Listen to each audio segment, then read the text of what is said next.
Hello students, welcome back to a new video for class 5। অর্থাৎ তোমরা যারা পঞ্চম শ্রেণীতে পড়ো তাদের জন্য আমাদের পরিবেশ বিষয়ের রায় মার্টিন প্রশ্নবিচিত্রা থেকে দ্বিতীয় পর্যায়ক্রমিক মূল্যায়নের জন্য যে 13 নম্বর স্কুল আছে, অর্থাৎ রথিপুর, বরোদা, বাণীপীঠ, এইচএস, তার সমস্ত প্রশ্নগুলো আলোচনা করব।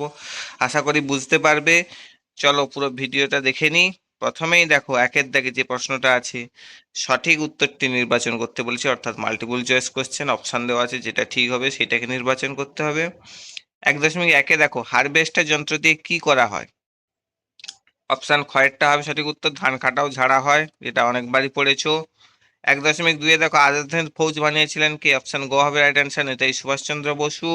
1.3-এ দেখো, মাটির পুতুলের জন্য বিখ্যাত কোথায়?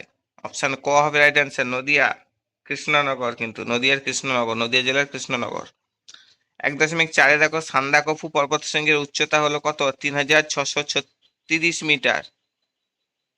ঠিক আছে, কিন্তু সঠিক উত্তর হবে 3636 মিটার, কিন্তু এখানে অপশান অনুযায়ী 3630টাই পাচ্ছি কাছাকাছি, এছাড়া আর কিছু পাচ্ছি না। কিন্তু সঠিক উত্তর মনে রাখবে 3636 মিটার। যদি শর্ট কোশ্চেন থাকে, কোনো অপশান না থাকে, সেখানে লিখে আসবে সান্দাকফু উচ্চতা 3636 মিটার, অনেকবারই পড়েছো। চলো 1.5-এ যে প্রশ্নটা আছে দেখে নিই। মানুষের সবচেয়ে বড় সম্পদ হলো কি? অপশান গ হবে রাইট অ্যান্সার, বুদ্ধি। 1.6-এ দেখো, পেয়ারা বিখ্যাত কোথাকার? বারুইপুরের। অপশান খ হবে রাইট অ্যান্সার। চলো 2-এর দাগে যে শূন্যস্থান পূরণগুলো আছে দেখে নি। ড্যাশ ছিলেন স্বাধীন ভারতের প্রথম প্রধানমন্ত্রী? স্বাধীন ভারতের প্রথম প্রধানমন্ত্রী কে ছিলেন? শূন্যস্থানে কি বসবে? জওহরলাল নেহেরু। জওহরলাল নেহেরু লিখবে, জওহরলাল নেহেরু ছিলেন স্বাধীন ভারতের প্রথম প্রধানমন্ত্রী। 2.2-এ দেখো, একটি অর্থকারী পোকা হলো ড্যাশ। একটি অর্থকারী পোকা কি? শূন্যস্থানে লিখবে রেশম মথ। তাকে আমরা রেশম পেয়ে থাকি, তাহলে একটি অর্থকারী পোকা হলো রেশম মথ। ড্যাশ মাছ লেজে ভর দিয়ে লাফাতে পারে? কোন মাছ লেজে ভর দিয়ে লাফাতে পারে? বইতে আছে দেখবে। শূন্যস্থানে লেখো শোল। শোল মাছ লেজে ভর দিয়ে লাফাতে পারে।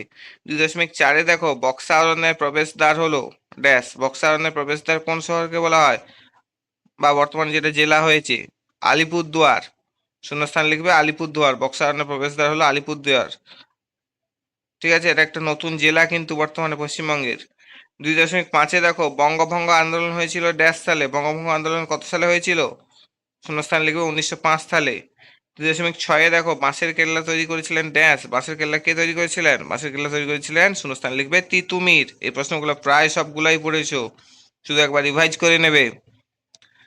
এবারে চলো 3-এর থেকে যে প্রশ্নগুলো আছে দেখে নিই। মিল করতে বলেছে বাম স্তম্ভের সঙ্গে ডান স্তম্ভ, বা ক স্তম্ভের সঙ্গে খ স্তম্ভ।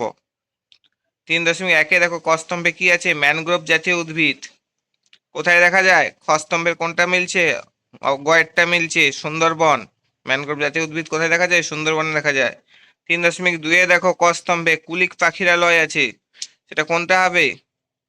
খ স্তম্ভের ঘয়েরটার সঙ্গে মিলছে, রায়গঞ্জ হবে। কুলিক পাখিরালয় কোথায় অবস্থিত? রায়গঞ্জে অবস্থিত। 3.3-এ দেখো, শিশু দিবস। শিশু দিবসের সঙ্গে কোনটা মিলছে? খয়েরটা মিলছে, খ স্তম্ভের। জওহরলাল নেহেরুর জন্মদিন। জওহরলাল নেহেরুর জন্মদিনকে আমরা শিশু দিবস হিসেবে পালন করি কত তারিখে? 14ই নভেম্বর, মনে রাখবে। 3.4-এ দেখো, রেলের ইঞ্জিন। রেলের ইঞ্জিনের সঙ্গে কোনটা মিলছে? খ স্তম্ভের। কয়েরটা মিলছে, পশ্চিম বর্ধমান। পশ্চিম বর্ধমানের চিত্তরঞ্জনে রেলের ইঞ্জিন তৈরি হয়, মনে রাখবে এটা। এবারে চলো 4-এর দিকে যে সমস্ত প্রশ্নগুলো আছে দেখে নিই। বলেছে সংক্ষেপে উত্তর দিতে যে কোনো দুটি, কিন্তু সবগুলাই দেওয়া আছে। পরীক্ষার খাতায় যখন লিখবে দুটি লিখবে, যা দেওয়া থাকবে লিখবে না, তো টাইম সময় কুলাবে না, সব লিখতে যাবে না। আবার যেরকম প্রশ্নে উল্লেখ করা থাকবে সেরকমই লিখবে। 4.1-এ দেখো, ধাপ চাষ কাকে বলে? এই পদ্ধতিতে কোথায় চাষ করা হয়? এটা পড়েছো প্রায়, প্রত্যেকটা স্কুলেই মুখস্থ হয়ে গেছে আশা করি। পাহাড়ি ঢালে মাটিকে সিঁড়ির মতো ধাপ কেটে, পাশে ছবি দেওয়া আছে দেখো, ধাপ কেটে সমান করে যে চাষ করা হয় তাকে ধাপ চাষ বলে। এই পদ্ধতিতে পাহাড়ি অঞ্চলে, যেমন দার্জিলিং এ, কি করা হয়? চাষ করা হয়ে থাকে।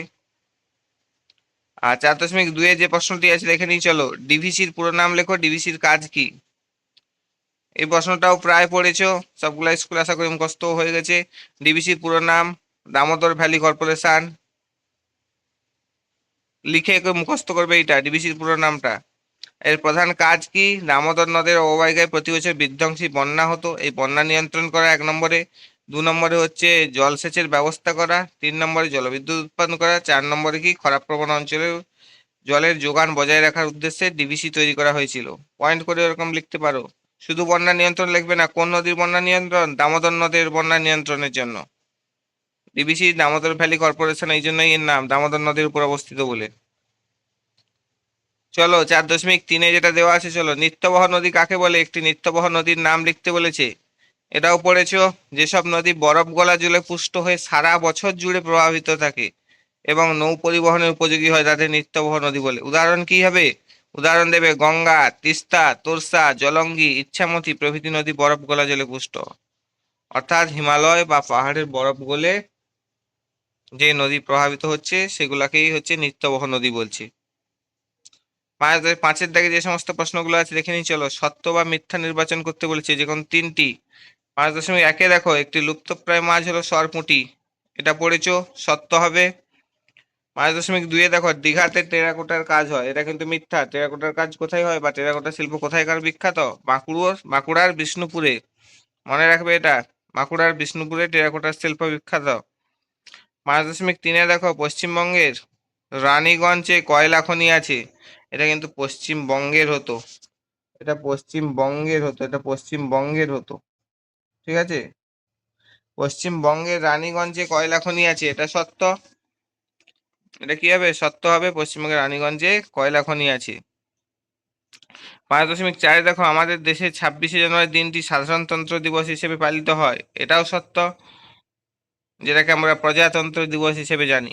26শে জানুয়ারি পালিত হয় তো প্রত্যেকটা স্কুলে বা বিভিন্ন যেসব প্রশাসনিক ভবন আছে সেখানেও পালিত হয়। তাহলে আমাদের দেশে 26শে জানুয়ারি দিনটি সাধারণতন্ত্র দিবস বা আমরা যাকে প্রজাতন্ত্র দিবস নামে চিনি সেই দিনটি হিসেবে পালিত হয়, এটা সত্য। এবার চলো 6 থেকে যে সমস্ত প্রশ্নগুলো আছে দেখে নিই। সংক্ষিপ্ত উত্তরধর্মী প্রশ্ন, যে কোনো দুটি করতে বলেছে। 6.1 দেখো, গঙ্গা নদীর গতিপথ বর্ণনা করো, এটা অনেকবারই পড়েছো। উত্তরাখণ্ড রাজ্যের গঙ্গোত্রী হিমবাহের গোমুখ গুহা থেকে শুরু, গঙ্গার উৎপত্তি দিয়ে উত্তরপ্রদেশ ও বিহারের মধ্য দিয়ে এসে পশ্চিমবঙ্গের মুর্শিদাবাদ জেলায় ঢুকেছে। তারপর দুটো ভাগে ভাগ হয়ে গেছে। কোথায় দুটো ভাগে ভাগ হয়ে গেছে? আগের ভিডিওগুলো দেখে আসবে, বলেছি সেখানে মুর্শিদাবাদ জেলার ধুলিয়ানার কাছে দুটো ভাগে ভাগ হয়ে গেছে। এবারে বেশি চওড়া ধারটি কি হয়েছে? চলে গেছে বাংলাদেশের ভিতর দিয়ে, তার নাম কি? তার নাম পদ্মা। আর অন্য ধারটি পশ্চিমবঙ্গের ভিতর দিয়ে গেছে, এই ধারাটির নাম কি? ভাগীরথী। হুগলি জেলায় এর নাম হুগলি নদী, কিন্তু শেষে আবার ডায়মন্ড হারবার, হলদিয়া পেরিয়ে আরো দক্ষিণে গিয়ে বঙ্গোপসাগরে মিশেছে। আর বাংলাদেশে যে পদ্মাটা গেছে সেটাও বঙ্গোপসাগরেই মিশেছে, কিন্তু বাংলাদেশ সীমান্তে বঙ্গোপসাগরে মিশেছে সেটা। আর এটা পশ্চিমবঙ্গ সীমান্তে বঙ্গোপসাগরে মিশেছে, ঠিক আছে। ভালো করে পড়বে, পয়েন্ট করে দরকার হলে মনে রাখবে। আগের ভিডিওগুলো দেখে আসবে, সেখানে ভালো করে বুঝিয়ে বলেছি, যদি না কেউ থেকে থাকো বা নতুন কেউ থাকো। এবার 6.2 দেখো, শ্বাসমূল কি? শ্বাসমূল দেখা যায় এরকম একটি গাছের নাম লিখতে বলেছে।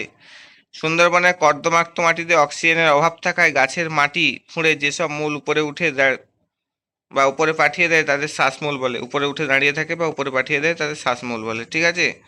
সুন্দরী বা গরান গাছে শ্বাসমূল দেখা যায়। যে সমস্ত ম্যানগ্রোভ আছে প্রায় প্রত্যেকটা গাছেই শ্বাসমূল দেখা যায়। যে পাশের ছবিটা দেওয়া আছে লক্ষ্য করো, কি হয়েছে? লবণাক্ত মাটিতে অক্সিজেন কম থাকে, গাছের অক্সিজেন দরকার। অক্সিজেন কোথা থেকে পাবে? সরাসরি বায়ুমণ্ডল থেকে নেওয়ার জন্য এরকম মূলগুলো উপরের দিকে উঠে থাকে, ঠিক আছে।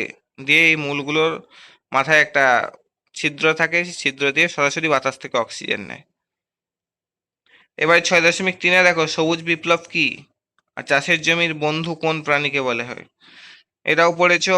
1960-এর দশকে আধুনিক প্রযুক্তি, উচ্চ ফলনশীল বীজ বা HYV যাকে বলছে হাই ইল্ডেড ভ্যারাইটি, এটাকে হাইব্রিড বীজ আমরা বলে থাকি, বা যে সমস্ত ফসলকে আমরা হাইব্রিড বলে থাকি। রাসায়নিক সার, কীটনাশক এবং উন্নত জলসেচ ব্যবস্থার ব্যবহারের ফলে কৃষিক্ষেত্রে বিশেষ করে গমে ও ধানে উৎপাদনে যে অভাবনীয় ব্যাপক বৃদ্ধি ঘটেছিল তাকে সবুজ বিপ্লব বলা হয়। কত সাল মনে রাখবে, এই প্রশ্নটা ভালো করে মুখস্থ করে নেবে, পরীক্ষায় আসার চান্স আছে। আর চাষের জমির বন্ধু বলা হয় কাকে? কেঁচোকে বলা হয়। এটা তো জানো সবাই, বা না জানলেও পড়ে নেবে। এইটুকু পর্যন্তই। অনেক অনেক ধন্যবাদ সবাইকে আমার পুরো ভিডিওটা দেখার জন্য। আর যদি ভালো লেগে থাকে একটা লাইক করে দিও, বন্ধুদেরকে শেয়ার করো। আর কোনো কিছু জানার থাকলে বা কোথাও বুঝতে না পারলে অবশ্যই কমেন্টে জানিও। আর সাবস্ক্রাইব করে বেল আইকনটা প্রেস করে রাখো, যাতে পরবর্তী ভিডিওগুলো খুব তাড়াতাড়ি পেয়ে যাও। Thank you, tata.